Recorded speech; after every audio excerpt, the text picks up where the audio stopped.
Hello, and welcome to this special episode of Rocket Fuel. In this episode, we talk to Mike, who you might also know as Wanda, who is one of the co-founders of NodeSet. NodeSet, of course, is a layer 2 scaling solution built on top of Rocket Pool, and Wanda in this episode talks about all the technical details of how NodeSet works, how you can become a node operator with NodeSet, how some of the system designs will work, and how they'll all build on top of and around Rocket Pool, the protocol. In this episode, we talked about contract design, software design, and a whole lot of like node operator relationship, how to make things more decentralized and more Ethereum aligned, and all of that good stuff. So let's get started, and you can listen to all the great things that Wanda has to say. 10, 9, ignition sequence start, 6.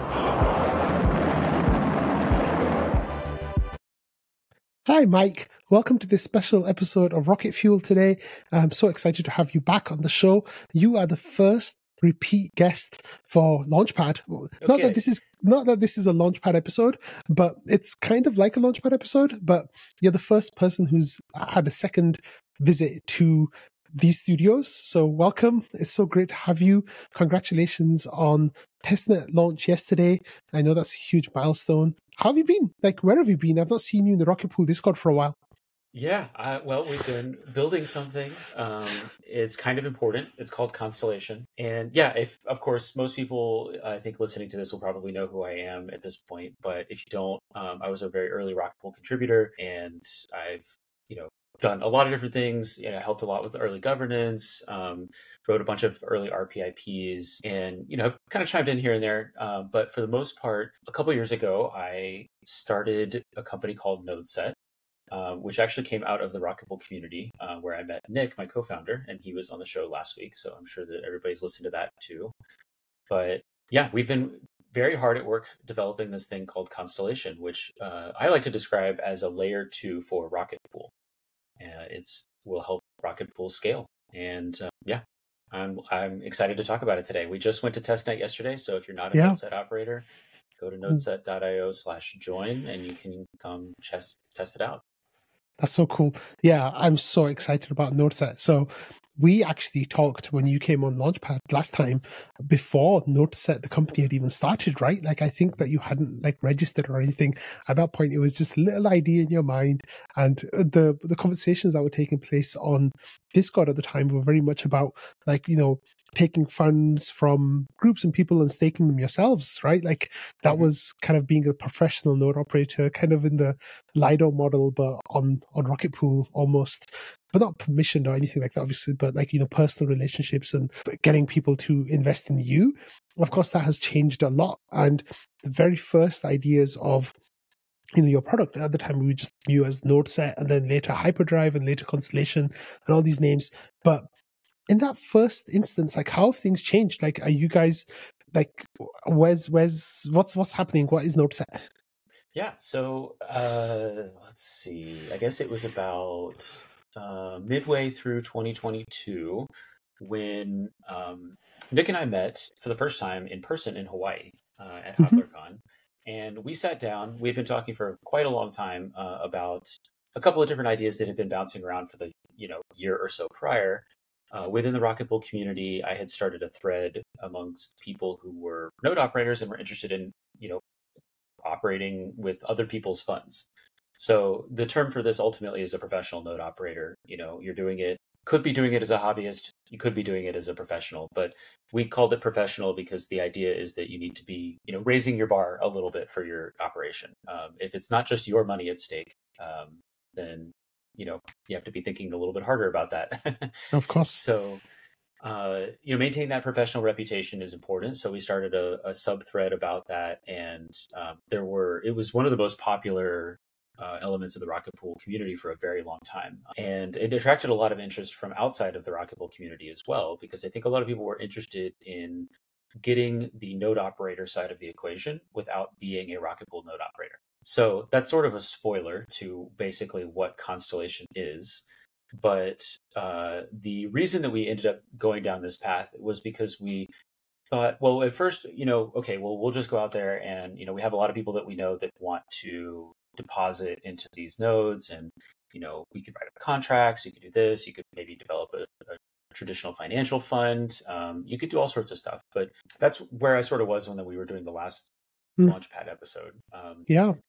But part of the issue with this is that, I'm a decentralization maxi. I feel like it's really, really important that if you're going to give your assets to somebody, that they keep it safe. And it was one thing that I was willing to accept downtime for my own validators. If I'm running assets, I have a node sitting in the other room on top of my refrigerator, and there's power outages. I live in Texas, so there was the big giant freeze a few years ago where we lost power for about a week. And, if it's your own assets, you kind of are comfortable and familiar with that process. But if it's somebody else's assets, you need to step it up a little bit more. I don't know if you, I'm sure you are, but I don't know if everybody in this community is aware, but there's a big centralization problem in Ethereum where the infrastructure for Ethereum validators is very centralized amongst a small group of companies and teams.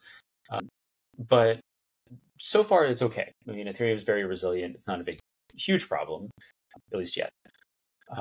The bigger problem that we see in the long run is that there is this tendency towards professionalization of the capital going towards bare metal providers and cloud services that, are essentially aggregating all of Ethereum into their domains. And that causes downtime to be significantly more of a problem. Now, fortunately, cloud providers are building a service to where they don't go down all that often. But there is an old adage, if you're a computer engineer, before the cloud became really popular, you might remember cloud is just a name for somebody else's computer.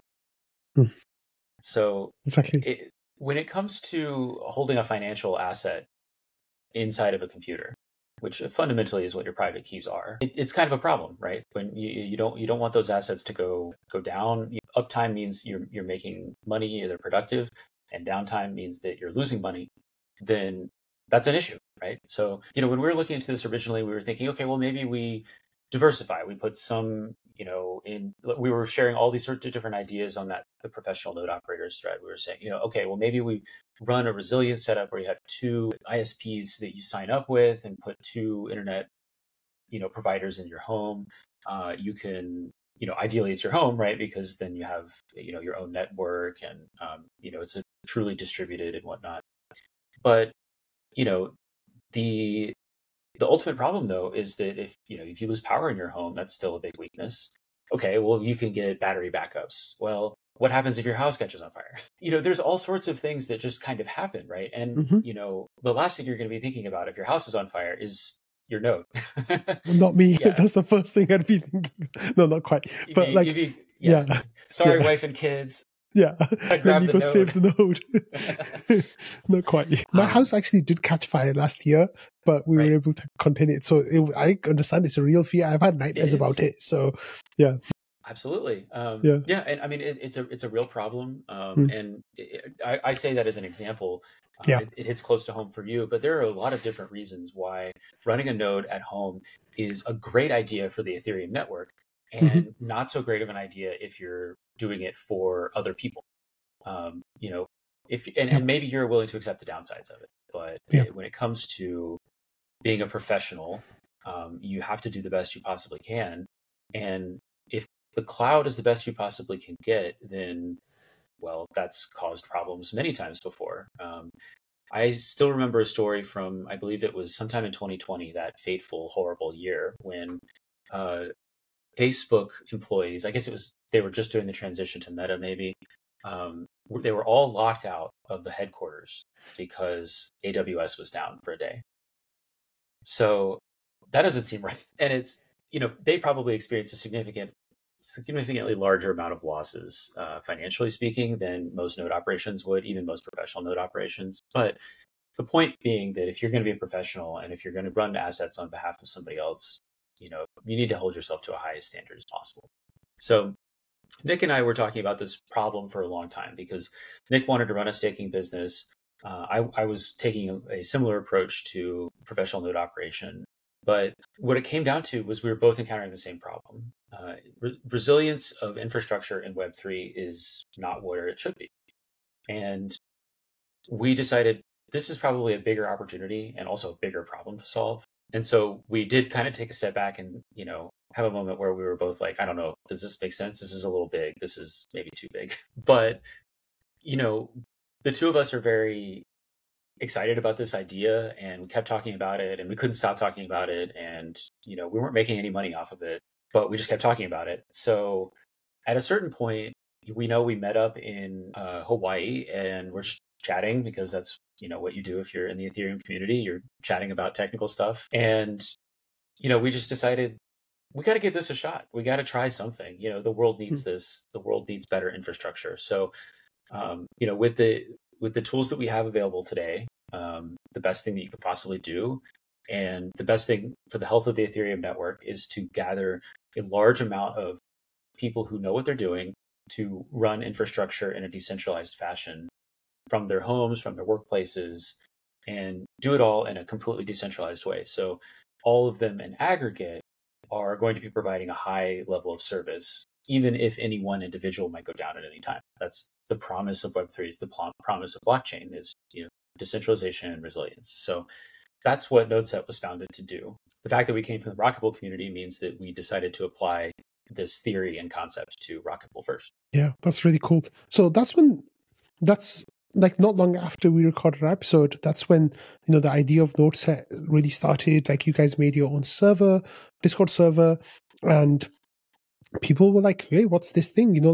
What's this layer 2 for Rocket Pool? Like, how is this going to work? What were those early ideas you guys had about like presenting what you wanted to do to the Rocket Pool community? Like, what kind of questions were you asked?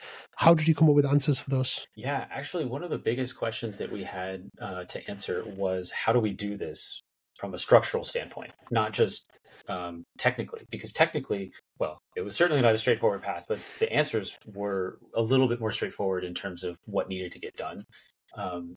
It took a lot of time and energy and money to execute that, right? But the answers from a technical point of view, at least from my perspective, of course, as an early Rocket Pool contributor, somebody who knew a lot about the system, I have a very deep programming background. Maybe not for everybody else, but it seemed relatively straightforward for me.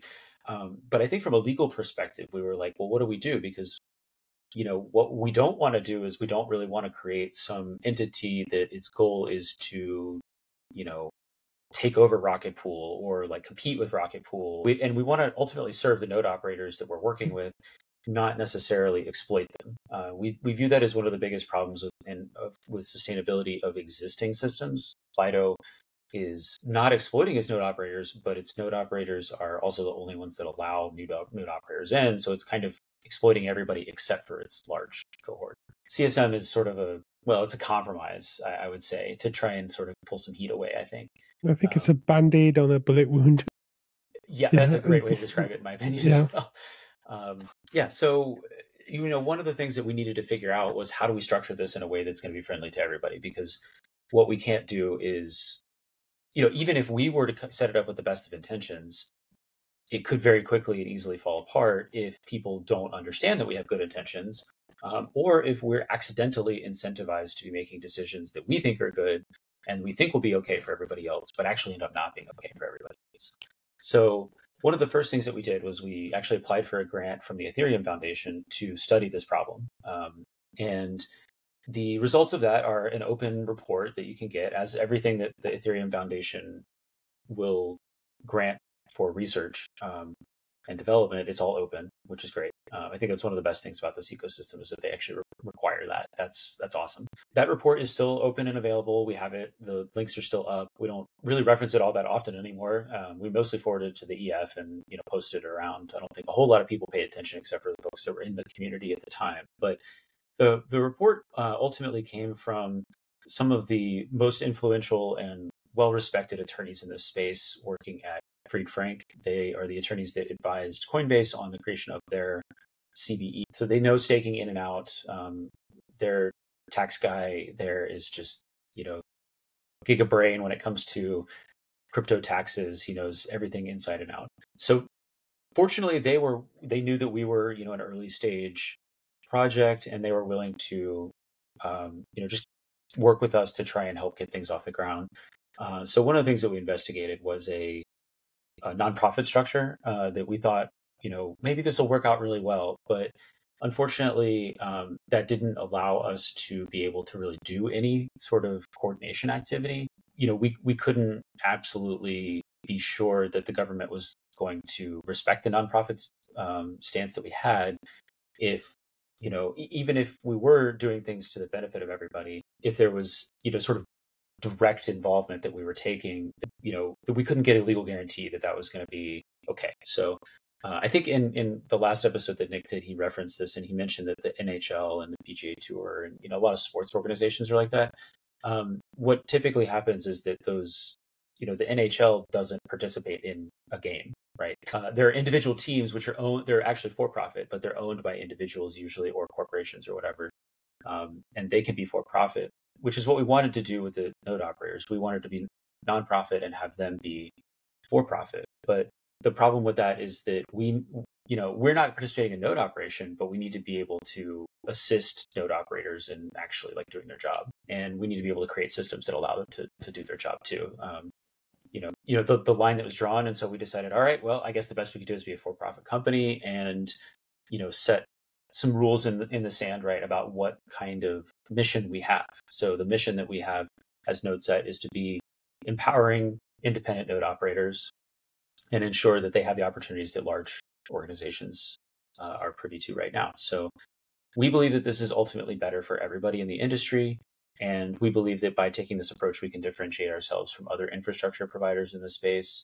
We're not actually providing that infrastructure ourselves. We are referring you to a known good operator network who we know they do great work. You can see the work that they do. It's all public and it's resilient and it's open. I think we have about 270 people who are in the cohort at this point and hundreds more in the application queue. So we're very excited to continue growing.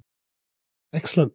Okay, so let's actually start talking a little bit about like what you guys do then, right? So the idea, I think, very early on kind of came together that, NodeSet would take people's ETH, they would take people's RETH, they would send those to node operators who would stake on their behalf, and everybody would kind of take a cut, and then everyone would be happy, right? So that was kind of the idea that started in the beginning.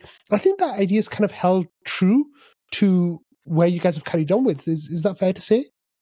Generally speaking, yeah. So we, along the way, we've developed a bunch of different systems in place in order to accomplish this. But what you're describing is essentially what we call Constellation. It's a set of smart contracts that handle all of these transactions non-custodially. And it allows people who don't want to run a Rocket Pool node to get the benefits of running a Rocket Pool node. And they just pay a little bit of fees to the people who are actually running that node. And it's sort of a brokered transaction on chain. And, it's all non-custodial. You don't have to trust that it will work unless you want to trust the smart contract code, I suppose. But that has at this point been audited by two companies, some of the best folks in the space, and Sigma Prime is finishing up their audit soon too. So we're very confident in the operation of this guy. Excellent. That's so exciting. So let's talk about the software that you've put together, right? Like the first piece of software that the whole platform is built upon, like, the NodeSet platform, I guess, is something called Hyperdrive. It's a cousin to the Rocket Pool Smart Node Stack, if I'm understanding that right. I know that Joe's kind of explained how there's a shared repository that they both draw from that he helped create. Why don't you tell me about what Hyperdrive is and what you guys expect, or what you guys think it can do now, what you guys want it to be able to do in the future, like, and how it came together as well? Absolutely. Yeah. So Hyperdrive is a key component of, we actually have sort of what I view three different pieces of technology that all work in tandem to create the NodeSet vision. So the first that we can talk about is Hyperdrive. Hyperdrive being the client software that all the node operators run. Technically, you don't have to run it. You could run whatever you want. I'll call out Ramana, who has tried endlessly to run his own custom That's who I was thinking of as well when you said that. It's caused him some problems, and we've had to be like, Ramana, please don't do this. But technically, I mean, we can't force anybody to do anything, and we would never want to, obviously. Our goal is to give people the choice and the freedom, and obviously we're going to provide the tools for people to be successful if possible. And we just, our role as NodeSet is to ensure that people are hitting certain metrics. So, whether if you do that with Hyperdrive or you don't do that with Hyperdrive, then, great. But we want to provide you a system that will do it by default.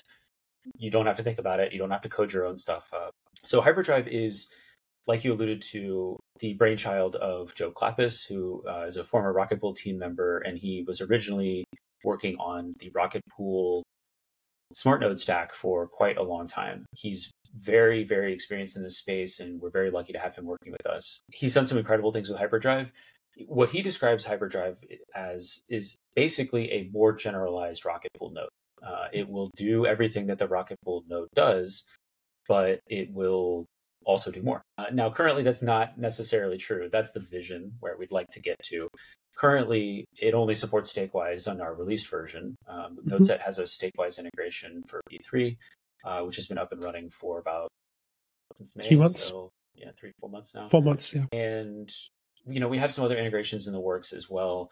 We would love to work with the Rocket Pool community to fund the development of another like a separate Rocket Pool client, basically in the form, built into Hyperdrive, so that users could use Hyperdrive if they wanted to run all their nodes. We've also been talking to the Ethereum Foundation to hopefully get solo staking support into Hyperdrive.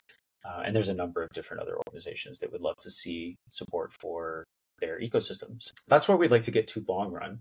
Today, our focus is on Constellation, however, because Constellation is the biggest piece of the NodeSet vision in the near term. I mentioned before that we come from the Rocket Pool community, and that's why we wanted to apply this decentralized infrastructure aggregation methodology to the Rocket Pool community first. Now, it just so happens that we were waiting on a feature for the development of Constellation that came with Houston, and that Houston was delayed.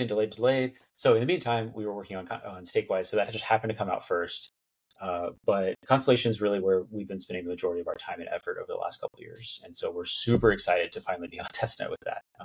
And that's where I can start to talk about the other two pieces. But let's take a step back, and then why don't you tell me, what were you guys waiting for from Houston? What was it that was important for NodeSet? And is it all good now? Tell me about that. Yeah, ultimately it is all solved. It was some behind the scenes features. Basically, it wasn't even anything in an RPIP. It was just some stuff surrounding the staking on behalf for RPL and the features associated with staking on behalf for Ether and things like that. There were technically you could do some things that we wanted to do before Houston, but this the Houston upgrade made it significantly. The UX is better, right? So and it was kind of being developed right around the same time that our smart contracts were finalizing. So, we figured, all right, well, we'll just go ahead and, it represented about a month or two of delays max. So, it's really tough when you're developing a smart contract system to kind of, you're having to guess, especially on top of a moving underlying base protocol, right? So you kind of have to play this game of where is this base layer going to be in 6 months to a year, and how fast are we moving? Can we, are we going to land on this feature set? Or are we going to land on that feature set? I won't say it's been easy. It's not been easy at all. It's actually been extremely difficult. But I'm really proud of the team. The entire NodeSet team has done some really incredible technical work over the last couple of years, and we've finally gotten to the point where we actually have something we're really proud of on testnet, and we believe it will last at least for a little bit longer on Rocket Pool. Just a few months until Saturn 1, and then it'll be whenever Saturn specs come out, we'll reevaluate what's going on, but we'll have to see. But even fortunately, that's something to mention for all of those who are concerned about that.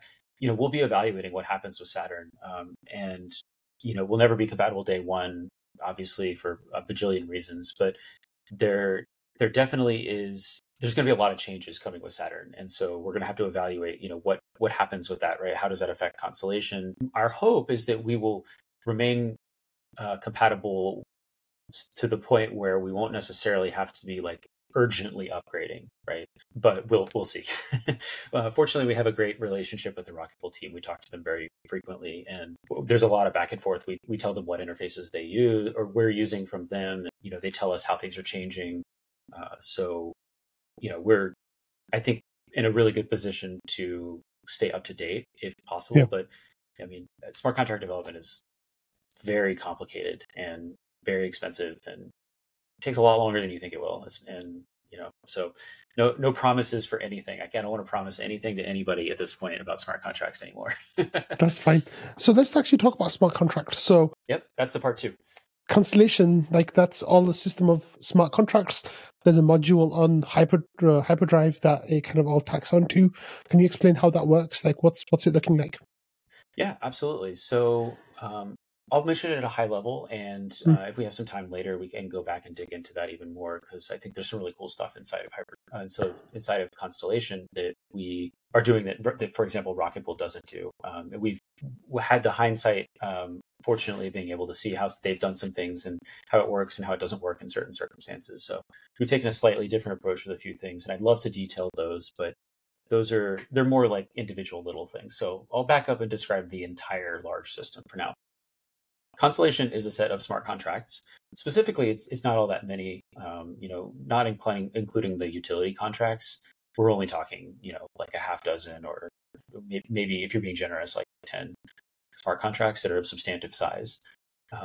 But they're relatively complicated. They do a lot of things to ensure the safety of the system and the flexibility of it in the face of a base layer that can change a lot. So Constellation's objective is to, like we've been saying, take the node operator side of the equation in Rocket Pool and liquidize it so that any potential user across all of Ethereum can take advantage of the better deal, basically, that node operators get from a financial perspective versus ETH holders. So if you are, only have passing familiarity with all of these systems, one of the first questions that people ask sometimes is, well, why? Like, why is this better? Why didn't Rocket Pool do this if it's so much better? Well, if you think you're so much better than Rocket Pool. And so, I can answer that question, and I can also answer, the other question first of, why, right? Like, and basically at the moment, to be a node operator, you have to lock your funds up. And it's just frankly not something that a lot of people want to do. And you also have to have a lot of technical knowledge and willingness to, pay attention to something. If it goes down, you're losing money. It's a deal that not everybody wants to take. And the people that do take it are very special people that I think should be earning more and not less. And obviously the Rocket Pool team agrees with that assessment. And that's why they made the Rocket Pool protocol pay those folks more using the liquid staking side of the equation. So yeah, I was just going to say the way that I understand it normally is that, to be a node operator with Rocket Pool, you need to be 3 things, right? You need to be a node operator, person who's comfortable running hardware and software, which is already a niche skill. On top of that, you need to have 8 ETH, which is a barrier, $16,000, $20,000 worth right now. And then on top of that, you also need to be an RPL holder for 2.5 ETH, which is another $5,000 worth. Yes. To have all 3 of those attributes is a vanishingly small amount of people across the whole world. It's not many people, right? It's a very, very small subset. So tell me what you guys are doing. Carry on. Sorry. No, absolutely. Yeah, I think that's a great summary of why node operators are paid more than ETH holders, right? Because it's very easy to become an ETH staker and earn a little bit more on your Ether, and then go use it in DeFi and loop it and borrow from it, and in many cases you can actually earn more with ETH than you can running a node. Of course, you can also get liquidated and lose it all. So, you be careful. But when it comes to running a node, I think that one of the wonderful things about running a node is that it is stable and I think it's fun. Now, maybe not everybody agrees with me, but we wanted to bring this opportunity to everybody with Constellation. So the wonderful thing about Constellation is that it trades one very important property of ETH. It will, at least one. Many people would argue multiple, but there's one kind of economically important property that I'll highlight here that XRETH, our liquid staking token, does not have compared to RETH, and that is slashing protection. So given that you are the node operator side of the bond, if you provide XRETH, you can actually do it with obviously any amount of Ether, just like you can with RETH. And it will all be aggregated, and then using the smart contracts, it will all be pooled and sent out to the node operators who make mini pools with it. you get higher returns for this. So one of the wonderful things about XRETH is that it's a feeless token, because using the RETH that it's paired with, the commission coming from that is normally paid to node operators is split, and the remaining amount, the fees that Constellation assesses on the system, are intentionally engineered to be just enough so that the XRETH holder receives the full Ethereum staking rewards. So really big benefit, right? I'm pretty sure that most people listening to this already know all this stuff, but I'm just going to go ahead and say it for completeness. It's fine. It's great. Yeah, go ahead. So the wonderful thing about XRETH is that it does earn more, but there's no, just like anywhere in life, there's no free lunch. You do have to, give something up for that. One of those things that you have to give up is slashing protection, because the node operator side of the equation is what's slashed first if there's a problem on the Ethereum side. So if you happen to be slashed, then as a normal Rocketpool node operator, your bond is lost first. And this is just a crypto economic security mechanism that the Rocketpool team put in place, which makes a ton of sense, right? You want to have our ETH holders protected from this kind of thing. It's not their fault. They didn't get slashed. They tried to put their investment into the system, and the person who powered that system made the mistake, not them, right? What we've done is we've said, okay, well, there are many people out there that are willing to accept, because slashing risks are so low across the ecosystem, they're willing to accept a different deal, which is that they'll earn a little bit more in exchange for a little bit more risk. The risk is really minor. We don't really think it's likely at all, but Nick covered some of this last week too. But that's sort of the objective of Constellation from a ETH staking standpoint. Another thing to mention is the XRPL side, which is what currently, you mentioned three things that you have to be to be a Rocketpool node operator. You have to enjoy the active, the masochistic act sometimes of running a node, technically speaking, dealing with the computer, figuring out why it's not working, et cetera, et cetera. You also have to have the assets in Ether to bond. And finally, you have to have the RPL bond. So what we've done is we've taken away two of those things. So all of the Constellation node operators do not have to provide any Ether or any RPL to run a node. And instead, they simply are given those assets non-custodially, again, by the system. So nobody can, run away steal with the them. funds. Yeah, exactly. Yeah. But all they have to do is do the thing that they care about most, which is, being angry at their computer for not working. But that's perfect. That leaves you with a thumbs up, right? Yep. So they get paid, and you get paid a little bit extra, right? Pretty much all of these folks are going to be running Rocketpool nodes anyway. So you might as well use that to build your reputation, monetize that reputation through NodeSet. So that XRPL is the liquid staking token that we have that sends RPL in to be deposited with our node operators. And it works in the same way that XRETH does. There are slashing conditions on RPL that I should put out there, but they're also super rare. It's extremely unlikely to happen. Actually, I'm not sure it's ever happened on Rocketpool ever. Is that with the scrub penalty check? Yeah, that's changing now too with RPIP 62. Yes. Sorry, RPIP 63.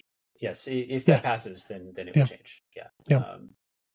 So I think that's worth talking about, by the way, just briefly. RPIP 63 is an interesting change. It did actually cause us quite a bit of consternation at NodeSet, because we did not build in, just like Rocketpool, we didn't build in the idea that collateral for RPL could be zero. That was, it was frankly never a design goal of the system. It was not something, it was a, completely bonkers idea a couple of years ago. I still think in some ways it is a bonkers idea, but I guess, it's not really up to me. I'm not going to go into governance and argue about whether this is right or wrong. I think there's pros, there's cons, right? And ultimately, we'll find out what the community wants to do when the vote happens. Yeah, I am very happy to say that we are compatible. Though it took us a little bit of extra blood, sweat, and tears right before audits. So I don't know if you can see the mental scars, but yeah, it definitely was not an easy time to prepare for RPIP 63 just in case, but we are now compatible just in case that does pass. So we should be, hopefully, it's again one of those like sort of moving platforms that you just kind of have to like, oh gosh, they're doing this thing, but I think we're in a good spot with that. So I think that covers the high level and a few other random little things in between for part 2 of what NodeSet does. So I did just mention Constellation as part 2, the smart contracts. It is worth mentioning that this is not the only smart contract system that NodeSet could have at all.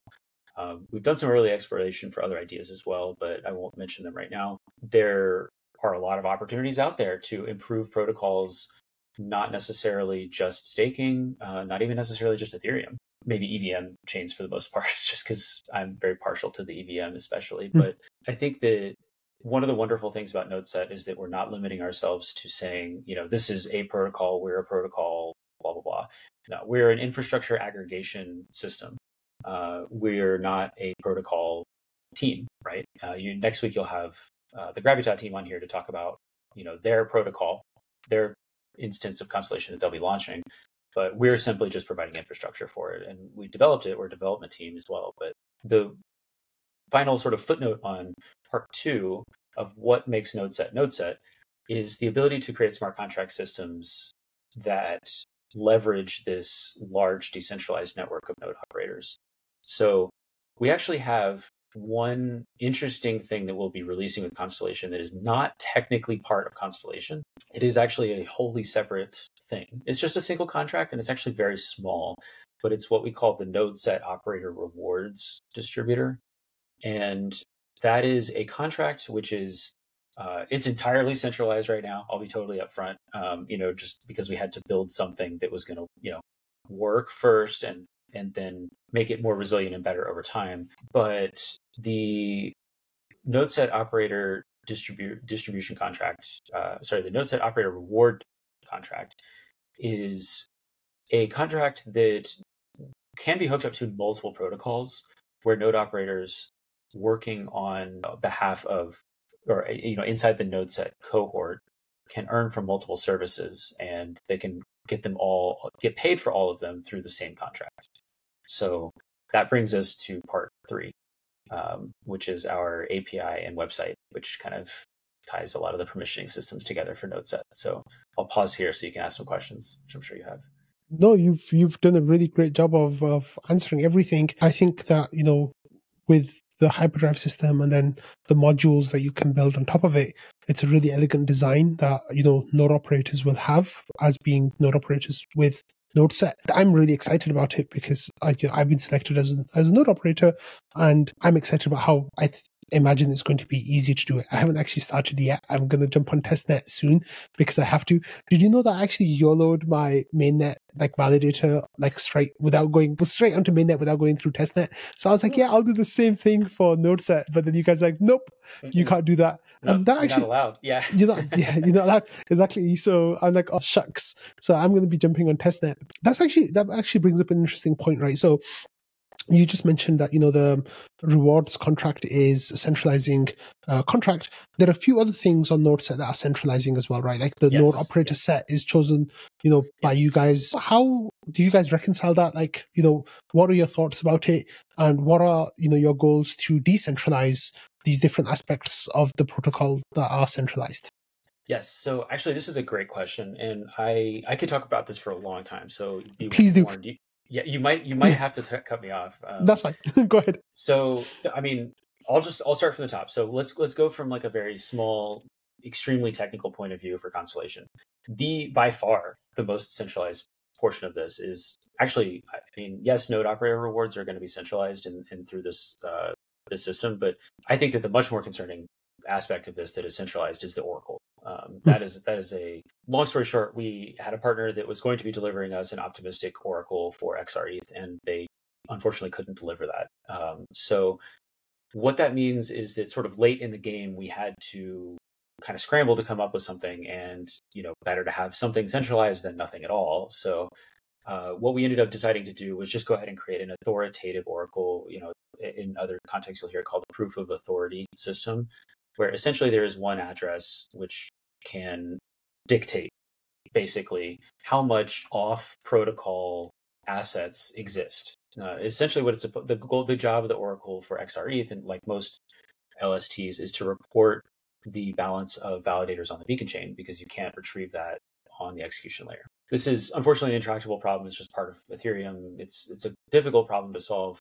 there are ways of decentralizing that. And so we've actually done a lot of the preliminary planning and research for this, and we're hoping to, with our first contract upgrade to Constellation, include a ZKification of this Oracle, which would basically mean that anybody could do this Oracle calculation and post it to the chain. And you wouldn't, there's zero trust, right? So you wouldn't have to trust anything.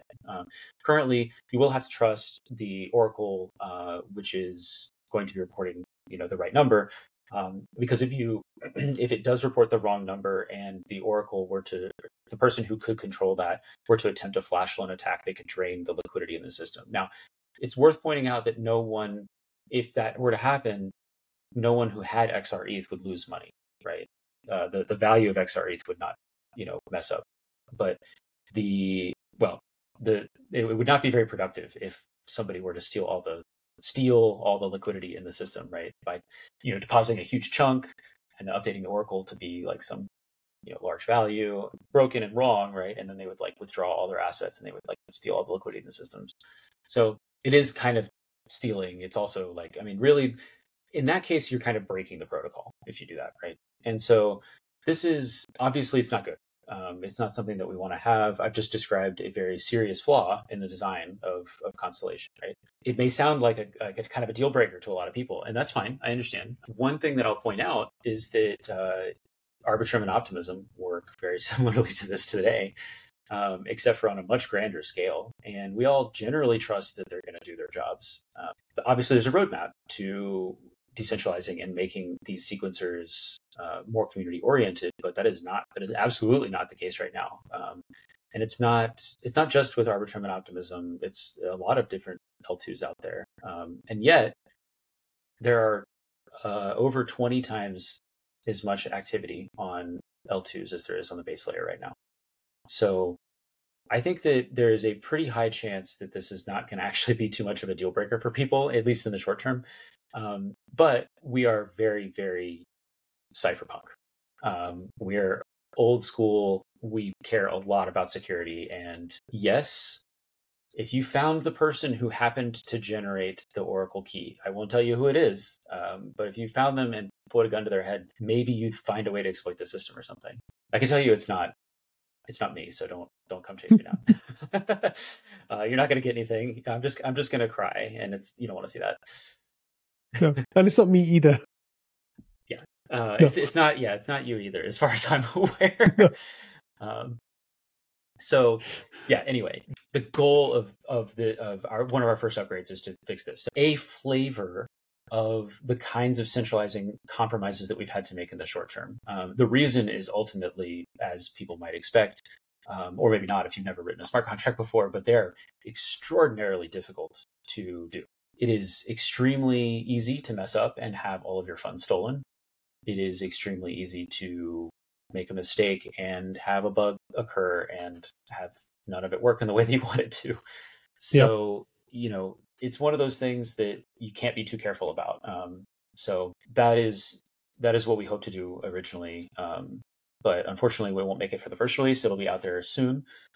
There are other aspects of this too, though. So like you mentioned, the node operator rewards contract being centralized is something that probably a lot of people, especially with Rocket Pool. I mean, ironically, I'll talk briefly just as a parallel here. One of the things that would concern me about RPIP 63 is that it actually does centralize rewards somewhat. Not completely, and it's certainly not the same as 100% dictated by the contract owner, right? Which is the case. I want to be totally honest and upfront. That is the case for the NodeSet rewards contract right now. However, it is still, that is something that concerns me, and I would rather see Rocket Pool moving further away from that and not towards that. Which aspect of RPIP 63 is that? The idea that you are moving rewards from going to the mini pool contract, which is that's a not unchangeable contract basically, and using the smoothing pool instead. Using the smoothing pool, and so the smoothing pool is dictated by 14, hopefully benevolent members of the larger Ethereum doing a reward tree calculation. Exactly. Yeah. Right.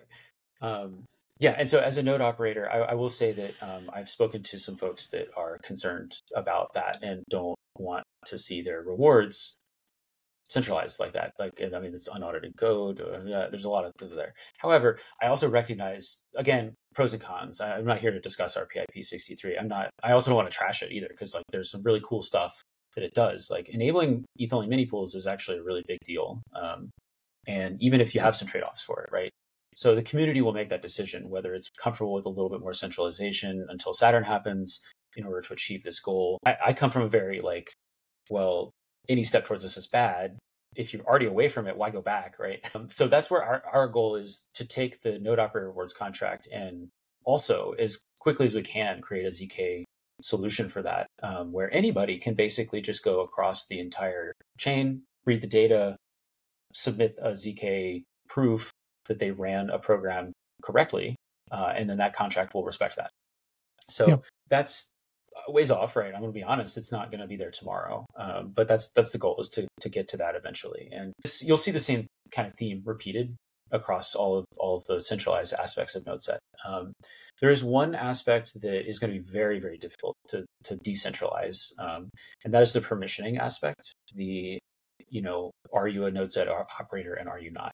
That includes a number of different checks. So if folks listened to the review last week that you did with Nick, we do a Sybil check for all of our node operators. And that Sybil check is, it's very manual at the moment. But that's a good, way to, at least until AI, takes over or whatever. It's a decent way to make sure that people really know what they're talking about and they're actually good node operators. And they are individual people. At some point, maybe we'll have to start doing it only at conferences, which would really put a limiter on the bandwidth of onboarding people, if AI technology keeps growing. But we really don't want people to feel like they are being exploited. And if there were someone Sybil attacking the system, that would be an exploit. They would get more money than they deserved. So that's not fair. But we'll cross that bridge when we come to it. But for now, that's a very difficult thing to decentralize, because ultimately that's sort of the main service that NodeSet as a company provides. We have a dev team, and we're building all these cool systems, and we're doing this, we're doing that, we're partnering with these people to get things out there and put opportunities in place for node operators. But ultimately, the biggest service that we provide to both our partners as well as node operators is a reputational system where we say, okay, you are doing a good job. We believe, we're attesting that you deserve to be delegated to. And that it's going to be a very hard thing for us to decentralize. We do have ideas about that over time. There are ZKID solutions out there where you can actually input your passport into a ZK system and it will tell you whether or not you're like a real person or not, right? An individual. Now that doesn't stop you from grabbing your wife and your son's passport and being like, cool, now I get triple the node rewards from NodeSet. So that's not the only way that we can't just wholly replace things that way. But there are systems like that we can use to automate and make this whole thing better eventually. So that's the direction that we'd like to go over time with all of our infrastructure surrounding node operator reputational management, and putting more and more of the things that we currently are putting onto our website on chain. And meaning that people will simply use our website eventually in an ideal state as simply a dumb kind of transaction terminal, basically, like a good way to interact with the NodeSet infrastructure that lives on chain. We are a long way from that vision, but we would like to get there one day. One of the other things that's kind of centralized right now is like your signed exit messages, right? So can you explain why you make node operators do that, like what the purpose of that is and where they're stored, maybe? Like some ideas about how you store them. Well, I cannot go into details on that for security reasons, obviously. Nice try, but I can say that they are stored securely. I will promise you that. And we do, for what it's worth, we do have a bug bounty specifically around accessing stored signed exit messages. So if you are able to access those signed exit messages, you will make yourself a cool 50 grand if you just send us an email at info@nodeset.io. Yeah. So tell us about the exit messages. Like, why do you have them? Yeah, great question. Well, let's say you are a mega ETH whale. You have like 10,000 Ether and you want to put it in XR ETH.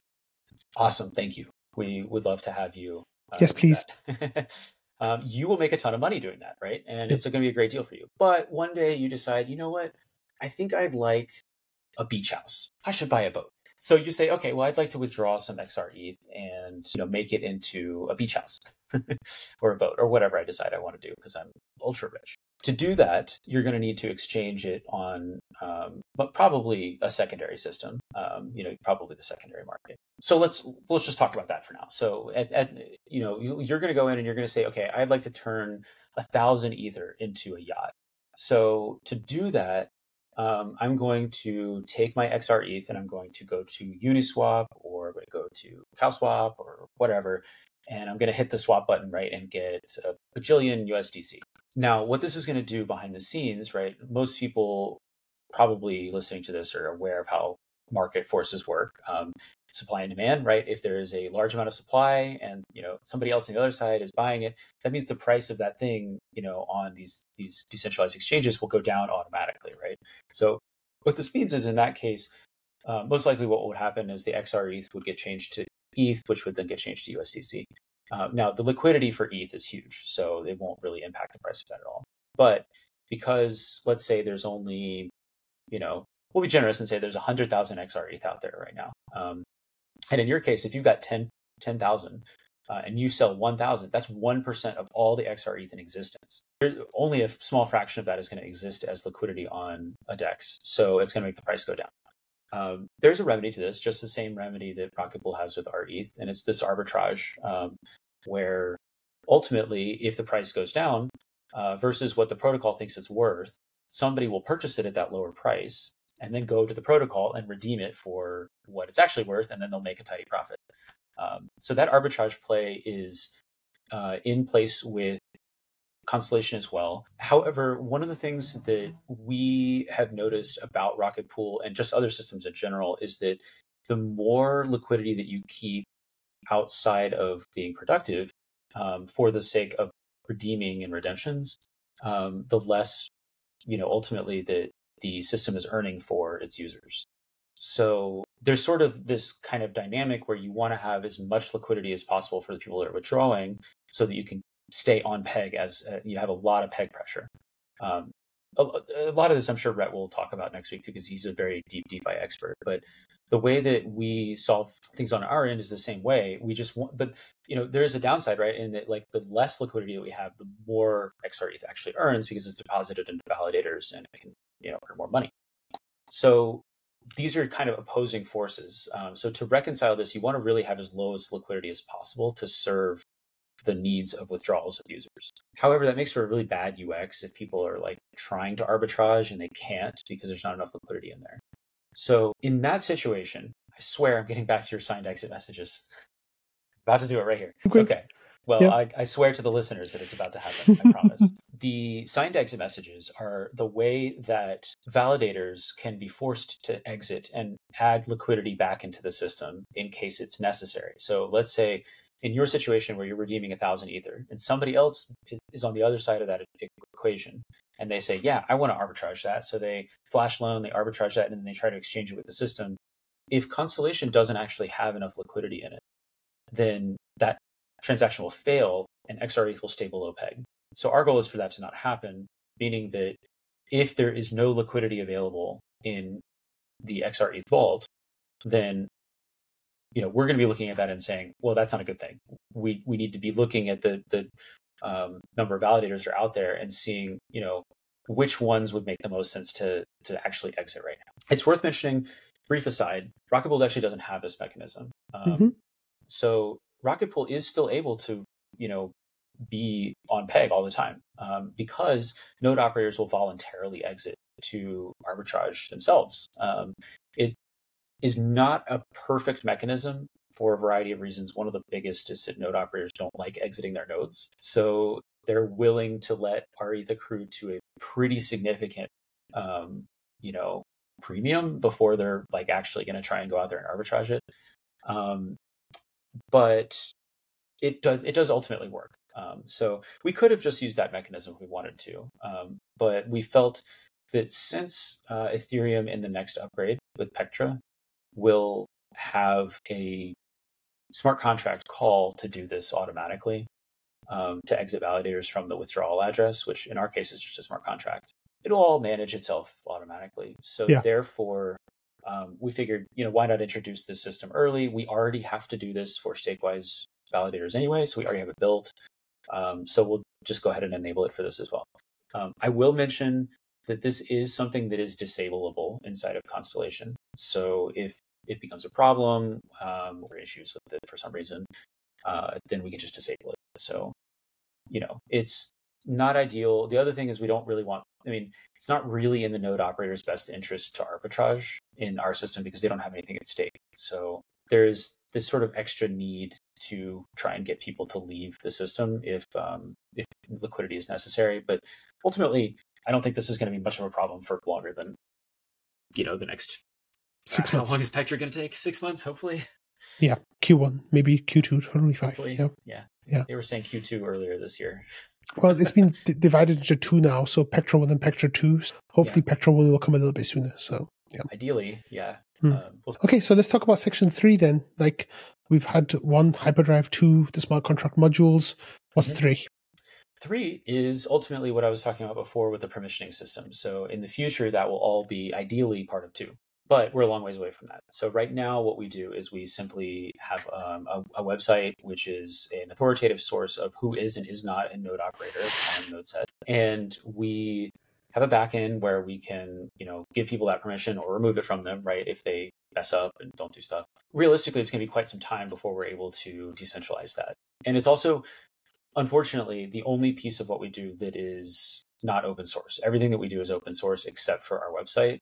And that's purely for security reasons. You really, really don't want, anyone and everyone just getting into that or like analyzing it and trying to hack it. So especially because pre-signed exit messages are stored there, that can cause a lot of havoc. No funds would be lost, but there's a lot of chaos involved, right? Yeah, so, like the whole protocol could basically lose all its TVL overnight, kind of, in stake because someone ran all the exit messages, therefore you have no validators running, therefore XRE holders are getting no rewards. It wouldn't be fun. Yeah. Yeah. And at worst, I think that would involve basically a significant downgrade in the APR for some short period of time, like let's say, a week, right? Yeah. But, it's going to take time for node operators to scale back up again. Gas prices are a concern. People really, you're not making a ton from NodeSet validators because it's not your capital. You're making enough to make it worth your while, but not so much to make it worth your while at 100 Gwei, Exactly. So, people are going to be really conscious about that. And if, gas prices are not in a great spot and that happens, then that really hurts. But again, no capital lost. It's just a chaos situation, right? So, ultimately, we do try to be really careful about this stuff. It's not just, the catastrophic stealing of money or whatnot, or loss of funds that we are concerned about. We also care a lot about preventing chaos. Yeah, that makes sense.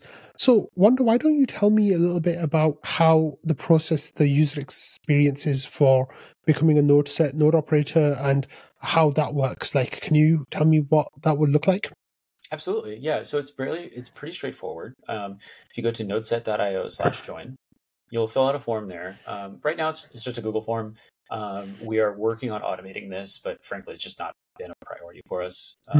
We'd rather have more opportunities for node operators than make their sign-up flow slightly nicer. But you'll go there, you'll answer a bunch of questions.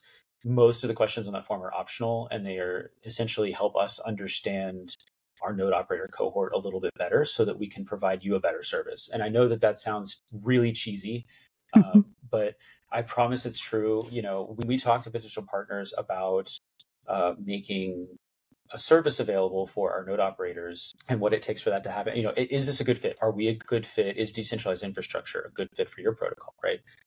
And the biggest question that a lot of these folks often have is well, what does your node operator cohort look like?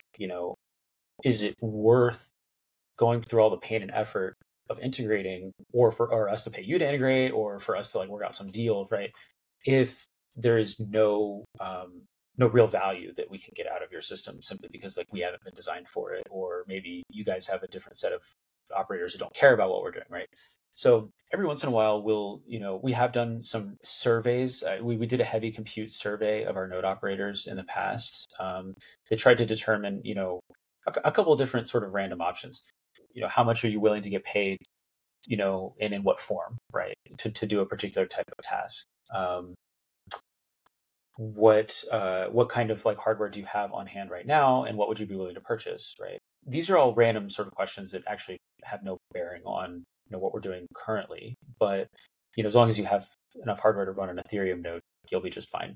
But there's specialized compute hardware that some systems need and are curious about, and so they want to know whether or not our users are interested in that kind of thing. So we do actually have a bunch of sort of random questions in there. Like I said, most of them are optional, but they do truly help us understand what our operators look like and how to provide them more opportunities. So if you're going to sign up, please do us a favor and fill it all out.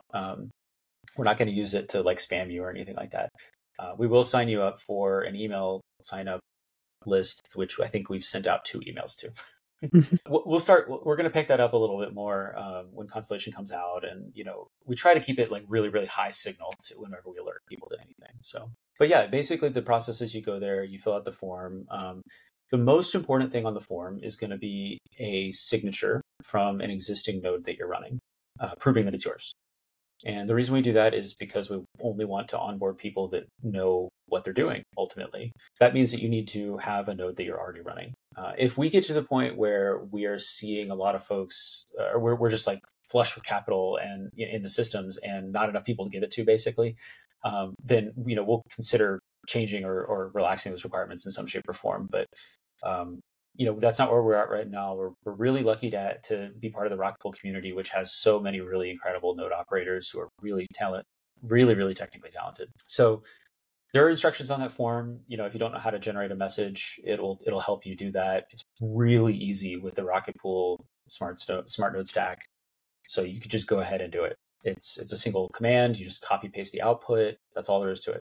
And then you'll be put into a queue. And then what happens after that is you wait very patiently for one of our team members, who are all extremely busy right now, to eventually contact you and say, hello, we'd like to verify that you're a real human being. And then you schedule a meeting.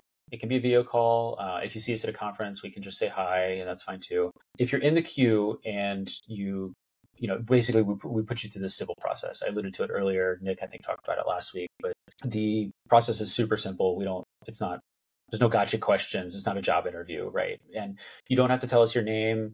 You don't have to tell us your birthday. You don't have to tell us your address. You don't have to tell us your phone number or anything, right? We're going to recommend that you put in a backup person's contact information, in case the worst happens. But it's not technically necessary. That's another example why we need those pre-signed exit messages. Is unfortunately things go wrong, and people lose their keys, and that's like one of the better scenarios. Unfortunately, you could obviously have node operators pass away, or any number of different things that could occur. So we need to have that safety mechanism in place. But anyway, the process is very simple. You just go to nodeset.io/join and follow the instructions there. Okay, so now you're a node operator and you are going to start, validating. So what happens there? Tell me, you get your machine, install Hyperdrive, and then what happens? So actually one of the cool things about Hyperdrive that Rocket Pool does not have is we have an apt repository. So if you're running a Debian flavor, either Debian or Ubuntu, then you can just simply install something into your sources file. And then from then on out, forever, we have a beta repository, we have a dev repository. If you really want to help us test our nightly builds, you can do that. And we obviously have a mainline repository that's updated very rarely. But for Hyperdrive, especially if you're running a Debian-based system, it's very simple. All you do is you add our repository to your apt sources list, and then you just run apt update and apt install Hyperdrive. -y, because it wants to actually enter a command into a terminal, confirming having to press an extra enter button. Yeah. So that's pretty much it. You install Hyperdrive and then you follow the instructions. We have pretty comprehensive docs that we're working on to get even better, that let you know how to install Hyperdrive for all the various modules that we have. We have Stakewise and Constellation right now that you can test out. Stakewise is on mainnet. Constellation will be on mainnet soon. And it's very easy to do. Once you run that hyperdrive command, it will do everything that's necessary for you. It'll sync up your Ethereum node. It'll go through a little wizard, just like with Rocket Pool, and say, like, what network do you want to use? What client do you want to use? All that kind of stuff. It'll manage it for you. You can change your settings. If you've got an external node, you can use that. But if, even if you just use default settings, it's super simple. Doesn't take very long at all to set up. And when you're done, you just run a couple different commands to register your node with NodeSet so that nobody can impersonate your node, right? And you're verifying that this node is your node and it is connected to your NodeSet account. And then you create a mini pool on Constellation. As of yesterday, you can do that. That's so cool. So tell me, like, there's some rules about how you can, get a validator on Constellation. Can you explain that, like how that flow is going to work? Yeah, so it's we have a limit in place, Constellation has a limit in place that is a system-wide limit on how many validators each individual node operator is allowed to have. So it's called the max validators parameter, and it can be raised or lowered at any time, but you can't exceed it. If you have too many validators, then it won't punish you or do anything like that. You just won't be able to create more. So if we raise it a bunch and then you get a bunch and then we lower it, then it wouldn't matter. But yeah, ultimately it's sort of up to the protocol administrator to say, okay, there is X amount of assets in the system and we have Y node operators. We want to try and make it as evenly distributed as possible. Constellation will do that automatically. And once everybody has a single validator, we'll bump it up to 2, and then everybody gets a chance to make a second one. And it just depends entirely upon how many people deposit into XRETH and XRPL. And that's really the only limiting factor. And of course, with the Rocket Pool side, because these validators are going to be sent to Rocket Pool to start up, they have to go through a scrub check. There needs to be one ETH that's involved in that. How's that going to work? Yes. Yeah, great question. Actually, I'm glad you brought that up. So this is, Joe calls it a bug in the deposit contract, and I am very inclined to agree. The unfortunate front-running attack can occur with Rocket Pool, and that means it can also happen with Constellation. So therefore, we need you to lock up an Ether to basically as collateral to say you're not going to attempt this front-running attack. You'll get it back immediately, basically, as soon as the stake goes through. So what you would have to do is when you create a mini pool, you send 1 Ether in, and then you pay for the gas cost of creating a mini pool. And then after that, it's just sits there locked until the scrub check is finished, 12 to 24 hours later, depending on beacon chain timings. And then you run the stake transaction, which normally will happen automatically for you. And then you get your Ether back. There is one big caveat to the way that Constellation works, so that Rocket Pool does not. If you don't run your staking transaction, you will not get your Ether back. So make sure you do that. I hope that's in big red writing on the docs. Like, yes. You must do this step. Okay, great. Yeah. Oh, and again, most people, it'll happen automatically. So it shouldn't be a problem, right? Hyperdrive will make that happen. The reason that we had to make it this way is kind of complicated technical reasoning, but ultimately we weren't going to be able to recover your Ether. We won't really know whether you're attempting a front-running attack or not if you're scrubbed. If your mini pool is scrubbed, it's like, well, what do we do? I mean, we can't give Ether back to a person who attempted a front-running attack. So, yeah, I mean, there's probably ways that we could look at we could have an oracle look at the beacon, the deposit contract, and, say the state there looks good or whatever. But, ultimately this was... It's complicated, and it's probably not worth it at the end of the day. Nobody's going to end up in that situation as long as you do your homework and don't mess with the default settings to do something wonky or whatever, then you should be fine. Great. One of the questions I had was about running your hyperdrive on the machine that you already have a Rocket Pool, don't do that. Smart node stack set up on. Like, tell me what your thoughts are about that. Yeah, my reasoning for why you shouldn't do that is the same reasoning for why I say you should not do that. You should run anything else on your Rocket Pool node. It doesn't matter what it is. And the reason is that Rocket Pool node contains a lot of money that you've put into it. And that money is protected purely by hot wallet.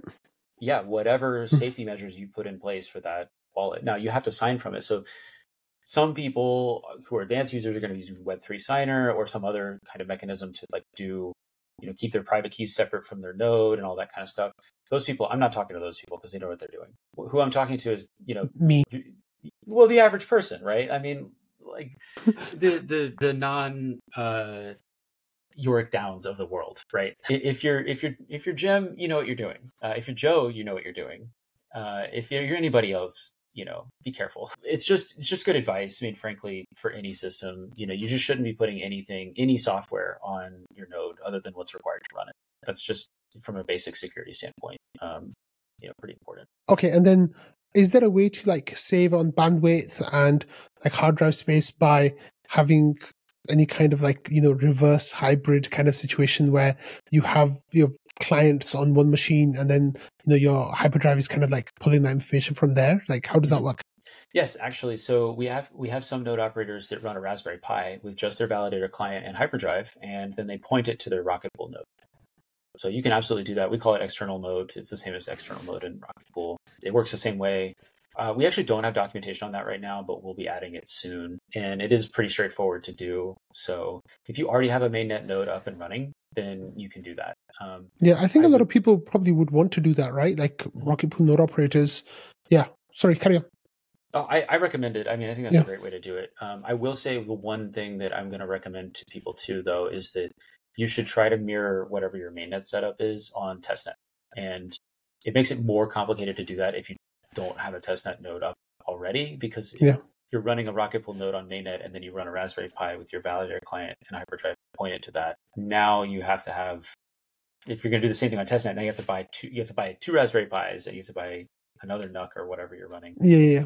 So if you're really constrained on hardware, which most people I think are, my best recommendation to you is actually to, just get two pieces of hardware, run one for testnet and one for mainnet, and then just do it all on the same box. Now, if you're running a hardware, or if you're running a Rocketpool node already, then that's where things start to get a little bit complicated, right? Because now you've got three needs. You've got Constellation testnet. Really, you should be doing the Rocketpool testnet too. Sure. Look, it's your assets, man. They're not my assets. And that's why we hold ourselves to a higher standard at NodeSet, because they're other people's assets. No, I'm very responsible node operator. Thank you very much. So yeah, I haven't been slashed once. Almost once. Yeah, if you haven't been slashed, then I think you're fine. Yeah. Sorry, carry on. So yeah, ultimately, it can get complicated quickly, right? Like if you're doing the ideal thing, if you have a Rocketpool node, ideally you're running a testnet Rocketpool node, a mainnet Rocketpool node, and if you want to be a NodeSet operator, you're also running a testnet NodeSet node, and you're also running a mainnet NodeSet node. So that's 4, right? And that's too many. So if you maybe if your NodeSet one's a Raspberry Pi, it's not a big deal, because you can just point them to your other nodes. But what a lot of people I've found are doing, and I think this is probably the best solution I would recommend to most people, is just get one machine. Just use the one machine. It's fine. Make sure it's a decent machine, like some sort of NUC with like a 2 terabyte hard drive or something.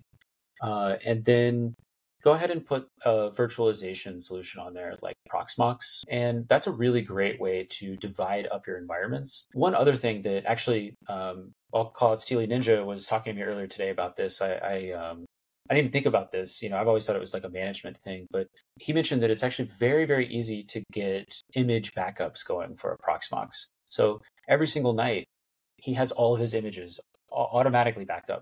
So if his node goes down, he's got all of his images, and you could do that on the cloud. You could do that anywhere, right? Because you don't really need to access that very often. And if his node goes down, he could be up and running instantaneously. All he has to do is grab the image and put it back on a new node, and you're good to go. And not only is it his mainnet stuff that's like that, but it's all of his stuff. It's his testnet, it's his mainnet, it's his, I'm trying something crazy with a different client, I'm messing around with this feed parameter, for transactions or whatever, I'm experimenting with Reth, right? Whatever you want to do. You can do it all inside of a Proxmox installation, and it will give you separate individual Linux installations on the same hardware, right? So that's what I recommend to most people. We're going to try and get some guides up for that kind of thing, because I think that it's a little bit more complicated than running your typical setup, but it has a lot of benefits, and it's not that bad. If you're running nodes on behalf of somebody else, probably worth your time and effort to learn a little bit about this stuff. Yeah, that's great advice. Are there any other things you'd like to talk about with NodeSet? You said there was a deep dive that we could go into about where you could explain the technicalities of everything. I think now might be a good time if you want to share that, and we can have a look at it. Sure. Well, I'll try to do the deep dive quickly because I know that people are going to lose attention. But a lot of these things are in our docs as well. But I'll go ahead and I'll share my screen here, and we can take a look at this together. All right. You see it? Yeah, you might need to zoom in a bit more in the sections. I've got like a nice big overview of everything, but I can see all of it. Like I get close-ups. I mean. Oh, I see. Yeah. Yeah. Okay. Well, let me try to expand this here a little bit. Okay. So this is, what this is ultimately at this high level, you don't have to read this. I'll just explain what this is. This is in our docs. This is the system design. Well, this is the flow, sort of a system flow diagram for Constellation. You can see over here, we have the depositor side of things where you deposit your WETH, you deposit RPL, and you get that RPL and the XR ETH in return. That sends it over to the operator distributor contract, which does some logic internally to balance the liquidities inside the protocol. The super node is a contract that has a bunch of logic in it that the node operators use to create mini pools, amongst other things. And the operator distributor is our withdrawal address, for example. So there's a lot of any fees that go out, will come from any fees that are coming from Rocket Pool or from the Beacon chain will go to this, and then it will pass the node operator portion out to the operator rewards splitter contract, which we talked about before. There's a couple other really interesting things in here that I think are worth calling out. One of the, we mentioned the Oracle before, that reports partially the TVL, reports only the Beacon chain and mini pool balances. It does not report the execution layer balances. So one thing to note is that Rocket Pool's smoothing pool is enabled for our node on Constellation by default. It can be disabled, but it does exist by default. So the most important sort of consequence of this is that, and this is true for RPL rewards all the time, or if the smoothing pool is enabled also for some portion of ETH rewards. Every rewards period, which is going to be 28 days, there's a large jump in TVL for the protocol. And we don't really know what that's going to be in advance. No one can predict that because it's the Rocket Pool rewards period. Thomas G could just, withdraw all of his assets and then like the next day, everybody's RPL rewards go through the roof, right? So instead of, it's impossible to predict. So if you remember, I mentioned earlier, there's that sort of Oracle liquidity attack that you could do if you actually had access to that Oracle. You don't necessarily have to have access to the Oracle to have that happen. That just makes it easier. What you only need is you need to know when the protocol TVL is about to change, either go up or go down by a really large amount, or larger than, we have a mint fee just like Rocket Pool does, but ours is smaller. It's 0.03% because it only represents the Beacon chain portion of the rewards, which is what's controlled by the Oracle. Instead, for the execution layer portion of rewards, and for the RPL rewards, we have something called the Merkle claim streamer. So this is a contract where anybody can go in and submit a Merkle claim for all of Constellation. And that will basically release all of the funds to Constellation. Now, if you remember what I said earlier about how the big ups and the big downs are exploitable, that's what this contract does, is avoids that by actually streaming in reverse all of those rewards to the protocol over the next rewards period. So if you get 100 Ether in the smoothing pool during your rewards period, then not all of that 100 Ether is accessible to the protocol's TVL immediately, and XR ETH will not reflect that price immediately.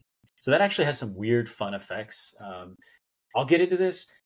I'm going to be saying some things, and I don't know if this is like, I'm saying things too quickly, because the stuff I've thought about a lot, but I'm realizing that people may have to watch this several times for them to understand what I'm about to say. But when you go into XR ETH, you're stealing from people's prior rewards periods who put in XR ETH before you. But then when you leave XR ETH, you're actually giving your future rewards periods to them. So it all ends up netting out the same. Replay that if you don't understand that. And even if you don't understand that, after replaying it, it's a complicated concept. Could there be some ways of like messing with that if you know that there's been big like lottery blocks into the smoothing pool, and like, it's been a really, really big period, then you could mint our XR ETH during that time, and then you just wait for a month where, well, you expect there might not be a big lottery block in the same way, in those next few days or whatever it is, and then you can exit and kind of get that higher APR. Is that possible? It is, but you would have to sort of, again, you're guessing whether or not the lottery blocks are going to happen next month, right? So if you're, if one happens, then the chances of it not happening next month are just the same as it was of it not happening this month. Exactly. So, you could do that. It's a little bit of a gamble though. And so ultimately, mathematically, it's equal. In practice, maybe somebody could try and game it. Realistically, you'd have to be lucky, and you'd also have to have a lot of Ether, right, for it to be really meaningful, valuable to you. Yeah. And you're not really stealing, because again, is when you leave, all your future rewards are going to the people that, because the rewards period, you're going to be counted for the rewards period, right? So it's still going to stream backwards from there. So it's you would have to be basically lucky. You would have to be like, okay, yeah, I saw a lottery block, so I'm gonna like jump into this one, and then I'm gonna like get out and then hope there's not a lottery block, and then like maybe I would profit theoretically, but you're still always going to profit by leaving your money in XRETH anyway. It's just going to be a slightly smaller profit if you don't get a lottery block. So I don't think there's an exploit there so much as it is just like, I mean, if you want to try and game the lottery block system, then feel free. I guess that's up to you. But interesting. Anyway, I wanted to point this contract out because I think it's kind of an interesting thing. We had to develop this. Rocket Pool doesn't have anything like this, right? Because it generates its own reward systems. Yeah. Okay. So if you can like stop sharing your screen, and I've got a few more questions that we can ask before we wrap things up. So one of the questions I have is about governance. So when NodeSet kind of, described, this was one of the early designs was like, hey, people could, run whatever clients they want. They'll be able to vote on Rocket Pool governance the way they want to. They'll have that, node operators would have that ability to do that. One of the things that I was like, shit, like this could be a kind of like Sybil attack on Rocket Pool governance. If there's, 300 node operators, they've all got one validator each. Their voting power is going to be way stronger because of the square root stuff. Like they'll be overrepresented, right?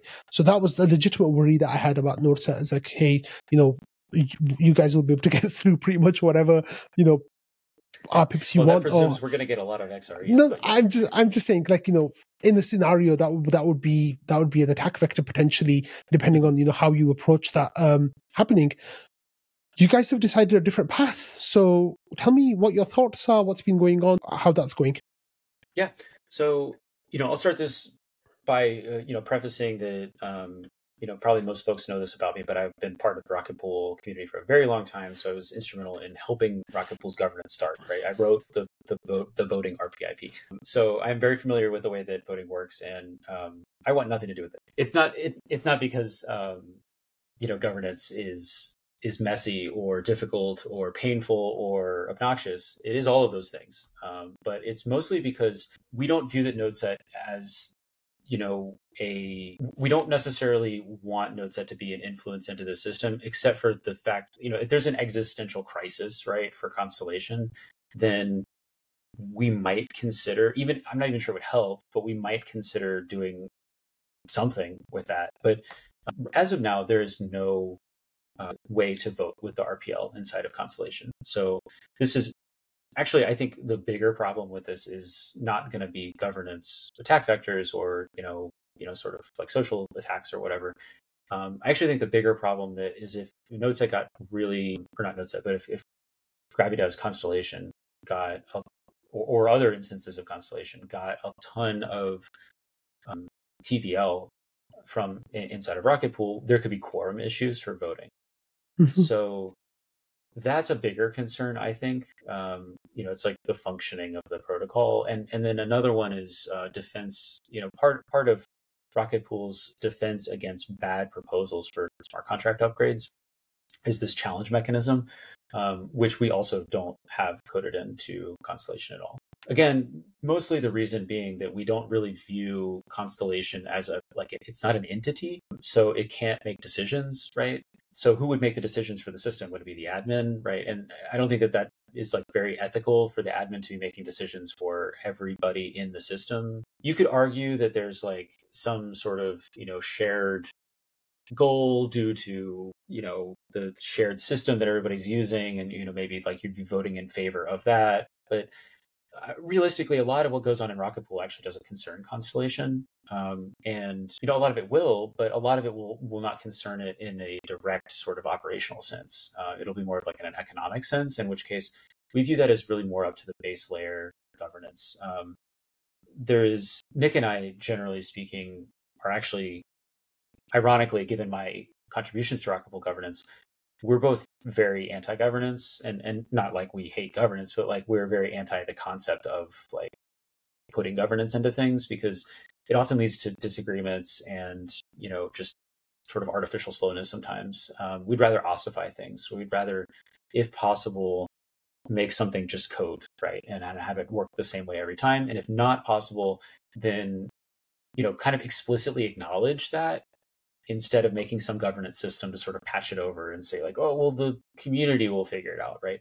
I think it's better to say, no, we actually need to be paying attention. This is like, as for example, a protocol parameter in Constellation that needs to be adjusted for some reason, right? I think people should all know that this is a relatively centralized process, because we can't forget that, right? Because if we do forget that, then, now that centralized actor could do bad things, right? Yeah. So when it comes to governance, we would much prefer to stay out of it. The governance process that Rocket Pool has is, becoming a lot more mature. Still has a lot of growth to, get through. But I don't think Constellation needs to be a part of that, unless there is some sort of existential threat to either Constellation, or we're starting to see negative effects from Constellation's non-participation on Rocket Pool itself, in which case we would do the best we could to try and stay neutral with all of that, and instead just sort of participate in a healthy way. Worst comes to worst, what we originally had decided to do was actually give all that voting power to individual node operators. So yes, it would sort of expand their capabilities to vote, but it would be distributed, and ultimately it'd be the original node operators sort of voting in whatever way they're going to vote.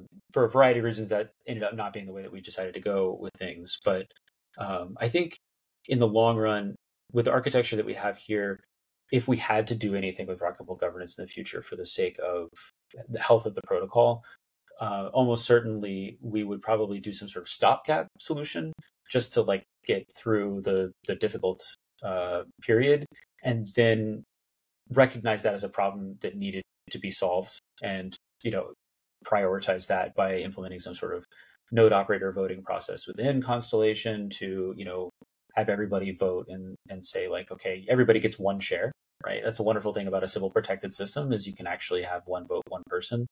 And then in that case, maybe you could implement something. Now, I want to reemphasize that is like a last ditch scenario. We don't want to do that. We really, really don't want to be dealing with Rocket Pool governance. And again, not because it's messy, disorganized, full of conflict or any of the other things that it actually is, but truly because we just don't think that that's healthy for Constellation to be involved in that way.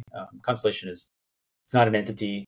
It doesn't have its own opinions or thoughts, and anybody imposing that upon all of that voting power would sort of be, unethically imposing that. So we want to step away from that. Yeah, that makes a lot of sense. Thanks for explaining that. One of the things that came up recently that I first learned about recently is that Constellation is going to act like as a master node, with all the node operators kind of being sub nodes. Can you explain how that's going to work? Like, what's that going to look like? Yeah, it's actually not all that complicated. We call it the super node, by the way. Sorry. The master node is what Vitalik. But Vitalik was, yeah, exactly. Yeah. So the super node it's just a contract that basically it represents a node on the Rocket Pool network. So as far as Rocket Pool is concerned, Constellation is just a single regular node operator. It just happens to have a lot of many pools, hopefully. Yeah. On our end, what we do is we do permissioning separately. We have a whitelist contract. We have our own permissioning systems and our website and things like that, where people will sign up, prove that they're a node operator, and then get access to the function on the supernode contract that allows them to create a mini pool. So when they do that, just like a regular node operator would on Rocket Pool, you can actually have one node that is running on a lot of different machines. If you wanted to, you just have different validators running everywhere. Most people don't, just because it's more complicated. And frankly, the Rocket Pool software doesn't really support that super well. But we've gone, the extra mile to make sure that that works, so that we can have as many decentralized and distributed node operators as possible, contributing to a single node system. So the way that that works is very simple. You don't actually have to deploy a node contract, which is great, saves node operators some gas. You will have to deploy a mini pool contract because that's just the way that Rocket Pool works right now, at least until mega pools. And then that's a relatively expensive operation, unfortunately. So I'll warn people in advance: don't just YOLO that transaction. Pay attention. Wait till gas is low. Yeah, wait till gas is low, very low. Wait till it's like, I would put it in at like 5 Quay, and wait a week, wait 2 weeks, because this is going to have a pretty big impact. Given how low the payback period, or how long the payback period is, right, for all of these, because you're just not making very much, because you're not putting your own capital up. It's very important to be very careful about that transaction, not spend too much. Otherwise, it could be, months before you make your money back. But eventually you will. So it's not the end of the world if you want to pull a super fizz and do a 1 ETH mini pool with Constellation. I would caution you against that, because it is extremely likely that you will not make your money back for a very, very, very long time. Yeah. Many years. Yeah. If ever, really. You probably, be passing your node on to your kid. That's great. Thanks for explaining that, Wanda. So let's talk about what's coming next for NodeSet. So Constellation, I talked to Nick about this last week, about how you guys aren't running an instance of Constellation yourselves. That's going out to Gravita. I'll have Rhett on next week, and we're going to talk. Hopefully by then, we'll have a little bit more information about a potential launch date. Final audit results will be back. You guys might say we're 2 weeks out, we're 3 weeks out. I might even wait until we have a launch date, until I speak to Rhett. But Rhett will, tell me all about like what node operators will earn, like how the fees are going to be divided, how they're going to provide liquidity for the tokens, blah blah blah, all that kind of good stuff. I think he's also going to. They have an incentive program that they're going to do, which is we're going to talk about that as well. Yeah, we're going to talk about the incentive program, but what I want to talk to you about is like what's next for NodeSet then. So, what other modules are you guys going to be working on? Like, what's this heavy compute thing you guys are talking about? Are we going to be, is NodeSet going to start an AI token with node operators acting as, with, graphics cards in their NUCs or something? Like, tell me what your ideas are. Tell me all the good stuff, like whatever you can. You heard it here first. Yeah, you heard it here, folks. It's, we're gonna release the NSAI graphics card actually to compete with NVIDIA. Exactly. And, no. You'd get the NVIDIA chips and stuff, but you'd have NodeSet node operators running them, and we'd have the decentralized compute laser etched on them before we send them out to you. Makes sense. You don't know that we're reselling these video cards, but. So there's a lot next for NodeSet, and tell me. It's hard to encapsulate it all, but we are very, very focused on getting as many opportunities to node operators as possible. That is our number one goal, and it's the reason that the company exists. I know that like people hearing this that are skeptical, like hear a lot of crypto companies that are like, "Oh, we're working for you," right? I think it's very important to remember that NodeSet is not. There's no way for us to be successful without giving more and more opportunities to node operators. That's what we were built to do. Yeah. Nick and I are node operators. That's what we care about, right? It's the reason for the existence for the company. So that's what we're laser focused on. Right now, before anything, obviously Constellation, we definitely want to make sure that our partner is happy with their mainnet launch. And we want to make sure that, this project has got a big bow on it before we go out and start doing other things. But there's a bunch of things that we could do. We've been already starting to talk to a number of different potential partners for future programs. I know that this is not super ultra exciting alpha because it's already been revealed, but there is a sort of ongoing effort to get the Ronin chain to stake all the ether that's in its bridge with NodeSet using the Stakewise integration. So we're hoping that something there will materialize out of that. There's Owl of Moistness is one of our node operators, and great guy, working really hard inside the Ronin ecosystem to try and make their assets more efficient. These kinds of deals, if anybody knows anyone at any random protocol, we're very happy to talk to anybody about this stuff, but these are the kinds of things that we've got going on all the time. So that's one example of something that's public right now. But we have a number of different other things that we're talking to folks about. The heavy compute, don't hold your breath on that one anytime soon, but it is something that we wanted to just sort of check in on. We had a potential inquiry about something. We might come back to those folks later. We have a very small team, so we kind of have to focus on one thing at a time. The hope is eventually we can, parallelize and build more. I can tell you a couple of things that are more likely to happen. They're not guaranteed. They're still dependent upon some other stuff. But one is going to be, I mentioned this before, but a Ethereum Solo staking module for Hyperdrive. So if you want to use Hyperdrive software for everything, again, I would not recommend putting your own assets on the same environment as NodeSet stuff, even if it's the same software, even if you're using Hyperdrive for both. But I know that some people are going to do it anyway. But still, having the same stack of like software that you're working with, it makes it easier. It does make it easier for everybody. Yeah. So that's something that we're really excited to do. That will happen eventually, I think, no matter what. It's just going to be a matter of like timing. And if the EF gives us a grant to do that, then they'll just move it along. Yeah, we'll just do it faster. The other part of that, as an extension of that, is potentially building a Rocket Pool module for people to have their own. I mentioned that before too. That's almost certainly not something that we're going to be able to do without the support of the Rocket Pool community, because it's a little bit more complicated. The building of an Ethereum Solo node module is not nearly as complicated, but it is plausible. So we're very excited to look into that. I think that's something else that we're going to be exploring once Constellation is out. Another thing that bears mentioning, obviously, is the Constellation will probably have to have updates to it, right? I mentioned that too. We want to make it a more thoroughly decentralized system. We're not happy with how centralized some of the aspects of it are at the moment. We don't view it as a finished system. We view it as a like an MVP, good enough, basically. So we're going to be working on decentralizing and ZK-ifying some of the systems that are involved in that. And of course, we'll be working to continue to decentralize our nodeset.io and some of the functionality there, so that people can be more and more comfortable with all of the infrastructure that we have. And we have a number of exciting other things that I don't really want to mention because they could all fall apart tomorrow, and you never really know, and it's bad practice to open kimono, especially on a podcast. I will say that there's things in the kitchen being cooked. That sounds great. Wonderful. Is there anything you'd like to add, Mike, before we wrap up? I think, we actually did a really great coverage of everything you guys are doing, like the technical aspects of things. Is there anything we missed that you really think is worthwhile for the audience to know? I think there was one thing that I thought was really interesting about the way that we do liquidity. And I'm proud of this because this was actually my first suggestion to Rocket Pool. I think that I was like, I think you should do this instead. And they never took me up on it. So I went ahead and I made my own protocol and I did it myself.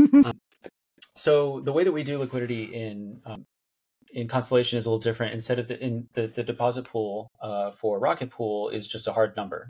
And, if it's 0, you can't withdraw anymore. And if it's 20,000, you can't deposit anymore. You can change it, right? And the deposit pool can overflow and it has some other weird mechanics. But one thing that never really sat right with me was the fact that it is a hard number rather than a percentage of TVL, because that's really what it should be, right? It's supposed to represent the liquidity available for withdrawals in the system. And so therefore, if you have more liquidity or more assets in the system, it should be the same percentage that's available all the time, but it should just be growing constantly. That's currently not how Rocket Pool works. Frankly, in practice, none of this matters. This is purely a nerdy technical thing. But I was really happy with the way that we designed it for Constellation, which was that we actually calculate the percentage of TVL that is set aside. That's the protocol parameter. It's not a hard number. It's not like an actual Ether cap or RPL cap. So if you deposit for example, the default amount of TVL that's reserved for XRPL is 2% of the protocol's total value that's locked, including everything that's in mini pools, et cetera, et cetera. So if you deposit, 100 RPL, then 2 of those will remain in the vault and the rest will go out to be put into mini pools. And if somebody deposits, another 100, then 2 of those will, stay there, right? And then the rest will go out. So the cool thing about this is that there's always going to be 2%, even if the protocol's TVL is, doubled or tripled or whatever. Hopefully, that means that there's less bootstrapping maintenance that we have to do on the liquidity side of things. But which we did see in the early days of Rocket Pool, there was a lot of consternation as to oh, should we increase the depositable cap? Oh no, but that will actually decrease our ETH returns. But what if we lower it, then it'll increase our ETH returns. But then peg is off, and there's a lot of discussions on that. So I think that the system is a little bit more elegant in the sense that we can adjust it in smaller increments, and hopefully people won't fight over it as much. That sounds good. Okay, well, thank you so much for your time, Mike. It's been an absolute pleasure getting to learn more about what NodeSet is and isn't. I definitely learned a lot from this call, so thank you for sharing that information with me. I hope that it proves to be really useful and valuable for the Rocket Pool community, well, the node operator community for NodeSet, the Rocket Pool community in terms of maybe wanting to become NodeSet node operators or potentially wanting to, mint XRETH or XRPL. And just, I don't know, sending good vibes towards NodeSet and you guys and really cheering you on, in the way that I can. So thank you so much for your time. Thank you so much for your patience and your great explanations. And I think that this whole series of videos is actually going to be really successful. So I really appreciate it. Absolutely. Thank you for having me, Wack. It's an honor to be your second time guest. Yeah, that's really cool, actually. So I'm really happy about that as well. Yeah, thank you everyone for watching, listening, and hopefully enjoying this special episode. Not a Launchpad episode because we already did that, but this special episode, and hopefully we'll have more coming, dedicated to NodeSet in the coming days and weeks. So definitely keep your eyes open for those. Thanks, Mike. Bye. Thanks, Wack. Hey. All right. That was awesome. How you doing? I'm great. I'm so glad Excellent. I did that.